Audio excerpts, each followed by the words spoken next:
दोस्तों, तो कैसे हो आप लोग। आज की इस वीडियो में हम किसी एक कंट्री के बारे में बात करने के बजाय दुनिया की सबसे पावरफुल कंट्रीज के बारे में बात करेंगे। ऐसी कंट्रीज जो कि खुद को न्यूक्लियर पावर्स बनाने में कामयाब हो पाई हैं। और इन कंट्रीज का इस दुनिया में बहुत ही ज्यादा रोब और दबदबा है। इस दुनिया में मौजूद 195 डेमोक्रेटिक कंट्रीज में से सिर्फ और सिर्फ 9 कंट्रीज ऐसी हैं जो को खुद को न्यूक्लियर पावर्स बनाने में कामयाब हो सकी हैं। और सबसे अच्छी बात यह है कि इन 9 कंट्रीज में हमारा प्यारा कंट्री पाकिस्तान भी शामिल है। नंबर 1 पे बात करें तो 1945 के अंदर यूनाइटेड स्टेट्स ऑफ अमेरिका वो पहला कंट्री बना जिसने न्यूक्लियर बॉम्ब्स का इस्तेमाल किया और इस दुनिया की सबसे पहली न्यूक्लियर पावर बना।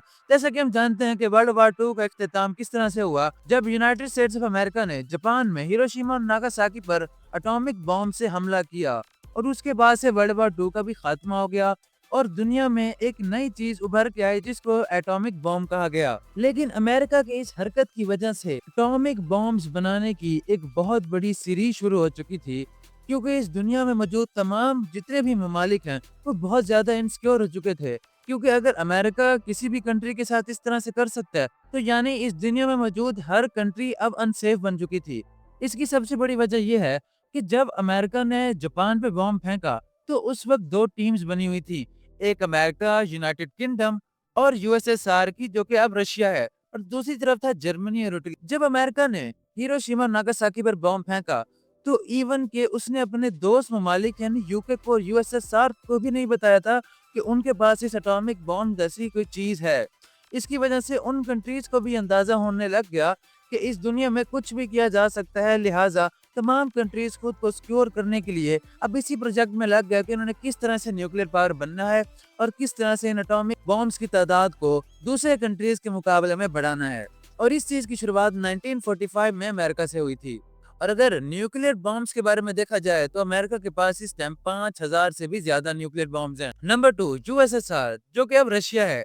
1949 के अंदर यूएसएसआर वो दूसरा कंट्री बना जो कि न्यूक्लियर पावर रखता था। जब यूएसएसआर को अमेरिका की तरफ से धोखा मिला, क्योंकि वो अलाय थे, आपस में दोस्त थे, लेकिन अमेरिका ने किसी को भी बताए बगैर जापान के ऊपर एटॉमिक बॉम्ब फेंका और इसी वजह से इन दोनों के दरमियान इख्तलाफ पैदा हो गया।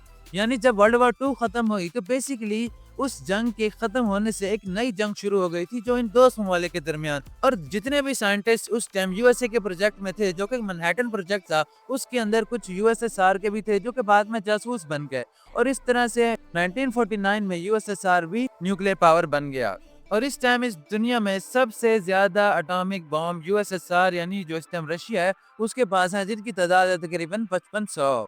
तीसरे नंबर पे जो कंट्री न्यूक्लियर पावर बनी वो थी द यूनाइटेड किंगडम। 1952 के अंदर यूके भी न्यूक्लियर पावर बन के सामने आया। और चूंकि मैनहट्टन प्रोजेक्ट जब यूएसए ने शुरू किया था तो उसके अंदर से दोस्त ममालिक के तमाम साइंटिस्ट थे, तो कुछ साइंटिस्ट उसमें यूनाइटेड किंगडम के भी थे। तो वही साइंटिस्ट वापस आकर अपने प्रोजेक्ट पे लग गए, जिस प्रोजेक्ट को उन्होंने मैकमैन प्रोजेक्ट कहा। और उसके बाद से यूके भी न्यूक्लियर पावर बना और उसने खुद को बाकी कंट्रीज के मुकाबले में सिक्योर किया। और इस टाइम यूनाइटेड किंगडम के पास 225 न्यूक्लियर बॉम्ब्स मौजूद हैं। नंबर 4 पे आता है फ्रांस। फ्रांस जो कि 1960 के अंदर जाकर न्यूक्लियर पावर बना और उस वक्त के जो किंग थे, किंग चार्ल्स, उन्होंने खास फोर्स बनाई न्यूक्लियर पावर बनाने की, जिसको स्ट्राइक फोर्स कहा गया। और फ्रांस इस दुनिया का वाहिद कंट्री है जो कि न्यूक्लियर पावर भी है और बहुत ही बड़ी तादाद में न्यूक्लियर पावर को जनरेट भी करता है।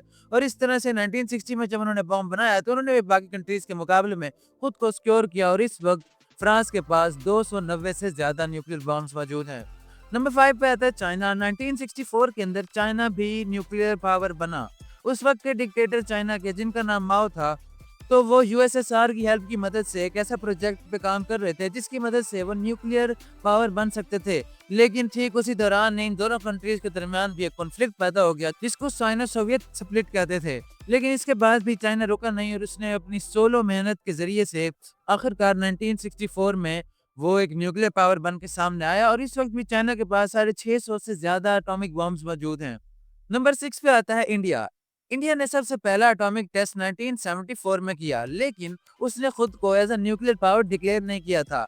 इंडिया ने 1998 में जाकर 5 एटॉमिक बॉम्ब के टेस्ट किए और उसके बाद से उसने खुद को न्यूक्लियर पावर डिक्लेयर कर दिया। और इस वक्त इंडिया के पास 180 के करीब न्यूक्लियर बॉम्ब्स मौजूद हैं। ये थ्रेट पैदा हुआ पाकिस्तान को इंडिया तो न्यूक्लियर पावर बन चुका था, लेकिन अभी तक पाकिस्तान न्यूक्लियर पावर नहीं बना था। लेकिन चंद ही दिनों बाद पाकिस्तान ने भी इंडिया को सरप्राइज कर दिया। नंबर 7, पाकिस्तान ठीक इंडिया के न्यूक्लियर टेस्ट के चंद हफ्तों बाद 1998 में चागाई 1 प्रोजेक्ट लॉन्च करता है और 28 मई को सबसे पहला न्यूक्लियर टेस्ट किया जाता है, जिसमें इंडिया के 5 न्यूक्लियर टेस्ट के जवाब में पाकिस्तान भी 5 न्यूक्लियर टेस्ट करता है। और उसके बाद 30 मई को पाकिस्तान एक और टेस्ट करता है, जिसके अंदर एक न्यूक्लियर बॉम्ब का टेस्ट किया जाता है। और इस तरह से पाकिस्तान सारी दुनिया पर वाजे कर देता है कि वो भी अब एक न्यूक्लियर पावर बन चुका है और किसी दूसरे कंट्री से बिल्कुल भी पीछे नहीं है। इस बिना पर पाकिस्तान पे बहुत ज़्यादा सैंक्शंस भी लगाए गए। इवन के जो यूएसए के प्रेसिडेंट थे उस वक्त के, बिल क्लिंटन, उन्होंने पाकिस्तान में मौजूद प्राइम मिनिस्टर नवाज शरीफ को $5 बिलियन भी ऑफर किए, जिनको नवाज शरीफ साहब ने ठुकरा दिया। और उस वक्त मौजूद वहाँ के पाकिस्तान के जनरल ज़िया-उल हक, प्राइम मिनिस्टर नवाज शरीफ और जिनका सबसे बड़ा किरदार रहा है इस एटॉमिक बॉम्ब को बनाने में, डॉक्टर अब्दुल कदीर खान, तीनों ने मिलकर आखिर इस प्रोजेक्ट को कामयाब बनाया। और इस वक्त पाकिस्तान के पास 170 से ज्यादा न्यूक्लियर बॉम्ब्स मौजूद हैं। नंबर 8 पे आता है इजराइल। इजराइल ने कभी भी ये बात एडमिट नहीं की कि वो एक न्यूक्लियर पावर है और कभी भी इस बात को डिनाई भी नहीं किया कि वो एक न्यूक्लियर पावर है। इसकी भी एक बहुत बड़ी वजह जो कि मैं आपको वीडियो के एंड में बताऊंगा। ऐसा कहा जाता है कि 1960s के ही एरा में इजराइल एक न्यूक्लियर पावर बन चुका था, लेकिन उसने कभी भी इस बात को ना डिनाई किया ना ही एक्सेप्ट किया। इसराइल का कहना है क्योंकि वो ऐसे कंट्रीज के दरमियान घिरा हुआ है जो कि उसके बहुत बड़े दुश्मन हैं, जिसमें तमाम अरब ममालिक हैं और वो एक यहूदियों का कंट्री है। तो लिहाजा उनके लिए जरूरी है कि वो इस तरह के न्यूक्स रखें और इस टाइम इसराइल के पास 90 प्लस न्यूक्लियर बॉम्ब्स मौजूद हैं। नंबर 9 पे आता है नॉर्थ कोरिया, जो कि इस लिस्ट का सबसे आखिरी कंट्री है। नॉर्थ कोरिया 2006 में न्यूक्लियर पावर बना। बहुत ही अरसे की आइसोलेशन और बहुत ज्यादा कड़ी मेहनत के बाद आखिर एक ऐसा पॉइंट आ गया कि जब नॉर्थ कोरिया न्यूक्लियर पावर बना और उसने पूरी दुनिया पे अपने रौब को वाजे किया। दरअसल बात है कि 1968 के अंदर एक ट्रीटी बनाई गई जिसको एनपीटी कहा गया, यानी न्यूक्लियर नॉन प्रोलिफरेशन ट्रीटी। और इसके तहत कहा गया कि इस दुनिया में सिर्फ 5 ऐसे ममालिक हैं जो एटॉमिक बॉम्ब रख सकते हैं, जिनमें यूएसए, यूएसएसआर, चाइना, फ्रांस और यूके हैं। इसके अलावा कोई भी एटॉमिक बॉम्ब नहीं रख सकता। जो भी इस ट्रीटी को साइन करेगा उसको ये बात माननी होगी। तो इस दुनिया में सिर्फ और सिर्फ 4 ऐसी कंट्रीज हैं जिन्होंने इस ट्रीटी को साइन नहीं किया, जिसमें पाकिस्तान, इंडिया, इजराइल और साउथ सूडान है। साउथ सूडान एक न्यूक्लियर पावर तो नहीं है, लेकिन फिर भी वो इस ट्रीटी को साइन नहीं करता। और ये 3 कंट्रीज को भी इसको साइन नहीं करते, क्योंकि अगर वो ऐसा करेंगे तो उनको अपने न्यूक्लियर बॉम्ब्स बाकी कंट्रीज के हवाले कर देने पड़ेंगे। और इसी बेस पर इसराइल भी इस चीज को एक्सेप्ट नहीं करता कि उसके पास न्यूक्लियर पावर है। जबकि पाकिस्तान का ये कहना है कि अगर इंडिया ट्रीटी साइन कर देगा तो पाकिस्तान भी कर देगा। और इंडिया कहता है कि वो ट्रीटी साइन नहीं करेगा, बल्कि वो सिर्फ इसको पीस पर्पस के लिए रखेगा। लेकिन दोस्तों मैं आपको ये भी बताता चलूं कि वेनेजुएला भी उस कंट्रीज में शामिल है जिसने इस ट्रीटी को साइन किया हुआ है। बाकी आप आगे खुद समझ जाएं। दोस्तों आज के लिए यही था, तब तक के लिए अल्लाह हाफिज।